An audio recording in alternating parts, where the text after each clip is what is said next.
హి ఓం నమ శివాయ్. ఓం నమ శివాయ్. ఓం శ్రీ భద్రకాళీ సమేత వీరభద్రస్వామిని నమో నమః. మాతృ పితృభ్యో నమః. ఆచార్య అతిథిభ్యో నమః. శ్రీమాత లలితా త్రిపుర సుందరయే నమో నమః.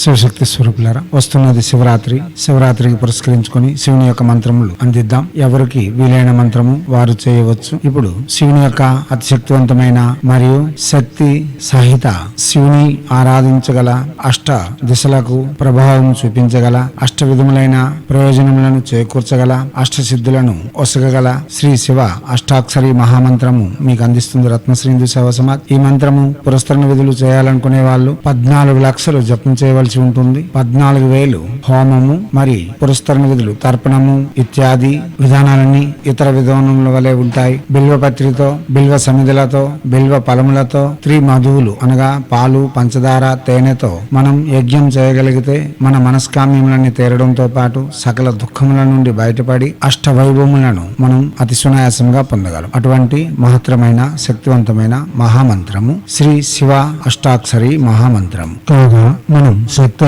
ఉపాసనలు చేయాలన్నా, శక్తిని అతి శీఘ్రంగా మనం పొందాలన్నా, ఇటువంటి శక్తి ఉపాసనలు వేగంగా పరిపూర్ణత చెందాలన్నా ఈ మంత్రం చాలా వరకు ఉపకరిస్తుంది. ఇదే మంత్రం ప్రతిరోజు 108 చొప్పున జపించడం వలన ఎటువంటి ప్రయోగములైనా మనం అధిగమించగలం. సునాయాసంగా సకల దుఃఖముల నుండి బయటపడగలం. మన శక్తి కొలది ఈ మంత్ర జపం చేసి తగు ఫలితం తప్పక పొందగలం. ముందుగా శ్రీ శివ అష్టాక్షరి యొక్క ధ్యానము చెప్పుకుందాం. ధ్యానము బంధూకాభాం త్రినేత్రం శశికళాధరం స్మేరవక్త్రం వహంతం హస్తైః శూలకపాళం వరదామభయదం చారుహాసం నమామి. వామోరుస్తంభగయః కరతల విలసచ్చారు రక్తోత్పలాయ హస్తేనా అశ్లిష్ట దేహమణిమయ విలసద్భూషణాయ ప్రియాయ.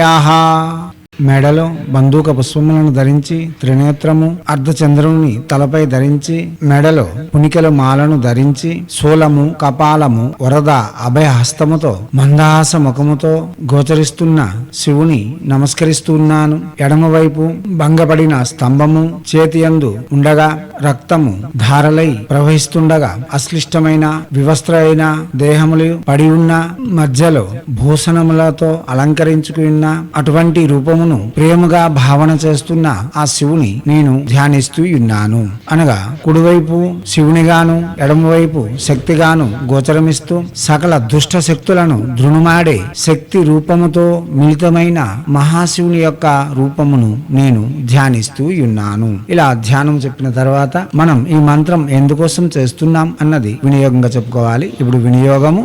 ఓం అస్య శ్రీ శివ అష్టాక్షరీ మహామంత్రస్య వామదేవ ఋషి పంక్తి ఛందః ఓం బీజం హ్రీం శక్తి ఉమాపతిర్దేవత శ్రీ శివ అనుగ్రహ సిద్ధ్యర్థం జపే వినియోగః.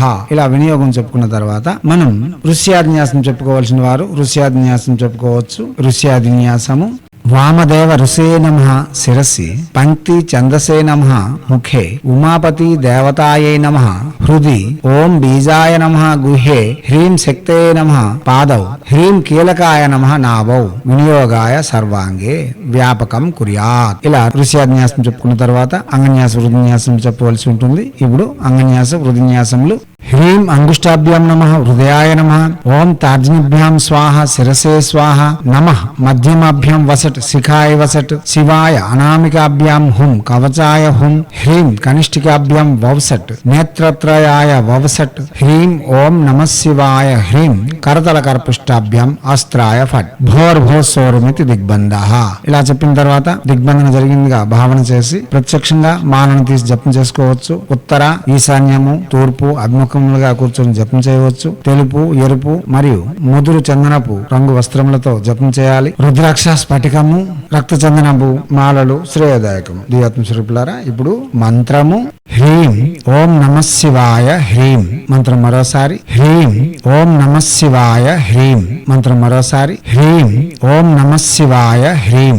దివాత్మ స్వరూపులారా, శివుని యొక్క ఏ మంత్రమైనా ప్రతిధ్వనించేలా వాచక జపమే చేయాలి. మనం చేస్తున్న జపం మనకు తప్పనిసరి వినిపించాలి. స్ఫటికలింగ ఆరాధన చేస్తూ లేక అన్నలింగము తయారు చేసి దానికి అభిషేకం చేస్తూ ప్రతిరోజు యథాశక్తి షోడశోపచార పూజ, పంచ పూజలు పూర్తి చేసుకొని శివునికి యథాశక్తి పూజిస్తూ మరలా శివాలయ దర్శనములు చేస్తూ ఏమీ దొరికినప్పుడు కేవలం మంచినీళ్లతోనైనా సరే అభిషేకిస్తూ అష్టోత్తర శతనామావళి పూజలు చేస్తూ సదా శివుని ఎడ హృదయం నిలిపి శివభక్తి ఎడ అపారమైన దృష్టి నిలిపి మనం జపములు చేయడం వలన శివుడు శీఘ్ర ప్రసన్నుడు, సకల దుఃఖముల నుండి బయటపెట్టగలడు, మన మనస్కామ్యములను అతి శీఘ్రంగా నెరవేర్చగలడు. ఎవరికి సంఖ్య బలంలో జపం చేయడానికి వీలు కాదన్నప్పుడు ప్రతిరోజు కనీసం 108 అయినా సరే జపం చేసుకుని శివుని యొక్క అనుగ్రహంతో ప్రతిఫలితములు తప్పక పొందగలరు. శివునికి బిల్వపత్రి ఆరాధన చేస్తూ మద్యము, మాంసము, పరస్త్రీ వ్యామోహము, ధూమ్రపానము నిషేధించి